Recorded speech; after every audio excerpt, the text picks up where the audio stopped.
मी doctor Hansraj वैद्य, अध्यक्ष, उत्तर मराठवाडा प्रादेशिक विभाग फेस्कॉम, नांदेडहून आपणा सर्वांना राम राम, नमस्कार, जय हिंद. एक आपल्याला निवेदन असं करावंसं वाटतं की आम्ही आपली ज्येष्ठ नागरिकांची थोडीशी तारांबळ ह्या निवडणुकीमध्ये होणार आहे. आम्ही सगळेच्या सगळे शिक्षित नाही आहेत.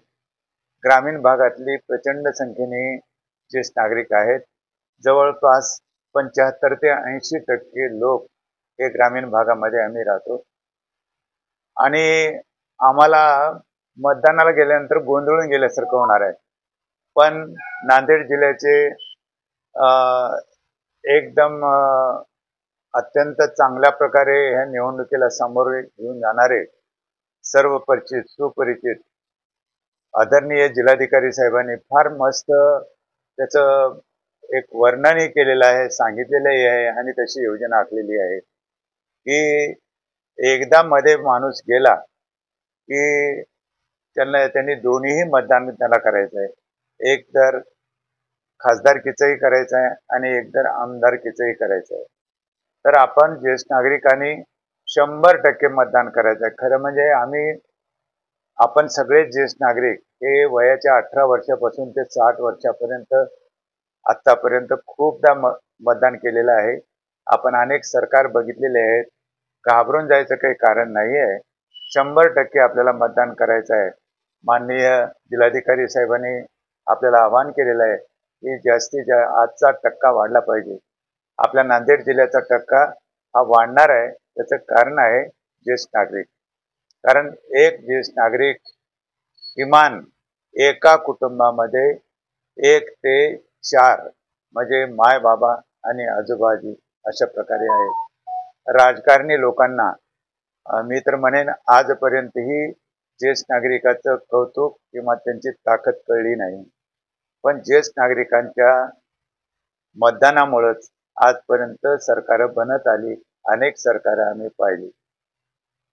या निवडणुकीमध्ये ज्येष्ठ नागरिकांसाठी आम्ही अनेक मोर्चे काढले. त्यांच्या मागण्या क्षुल्लक मागण्या होत्या, पण सरकारनेही त्याकडे विशेष लक्ष दिलं नाही आणि विरोधी पक्षानेही मुळीच लक्ष दिलं नाही. आमची मागणी होती की आमच्या मागण्या ज्या कोण्या पक्षाला मान्य असतील त्यांनी आपल्या निवडणुकीच्या जाहीरनाम्यामध्ये लेखी आणावं. पण शासनातल्याही कुणी राजकारण्यांनी त्याची दखल घेतली नाही आणि शासनाबाहेरील विरोधी पक्षांनी त्याची कोणी दखल घेतली नाही. आणि फेस्कॉमनी असं आवाहन केलं होतं की आमच्या मागण्या किमान तुमच्या निवडणूक जाहीरनाम्यामध्ये घ्या, पण कुणीही घेतलेलं नाही. त्याचं आम्हाला अत्यंत दुःख वाटतं की शासन एवढं कसं ज्येष्ठ नागरिकाबद्दल असंवेदनशील आहे आणि इतर राजकीय पक्षही तसे संवेदनशील नाहीत.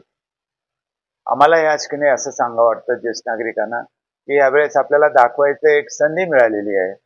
म्हणून कोणीही कुठेही न जाता, कुठल्याही देवदर्शनाला सुद्धा न जाता, आजारी असतील तर गोळी घेऊन का होईना, पण यावेळेस 100% आम्हाला मतदान करायचं आहे आणि दाखवून द्यायचं आहे.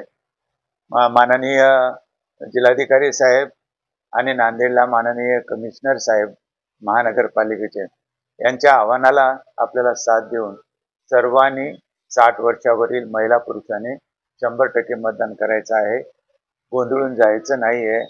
एकदा मध्ये गेल्यानंतर पहिल्यांदा खासदारकीच्या निवडणुकीसाठी आपल्याला मतदान करायचं आहे. ते एकदाच आपल्याला पोटाला शाई लावली जाणार आहे आणि ते मतदान खासदारकीचं झाल्यानंतर मग आमदारकीचं आपल्याला मतदान करायचं आहे. म्हणजे एकदा मध्ये गेले की 2 ठिकाणी आपल्याला मतदान करायचं आहे.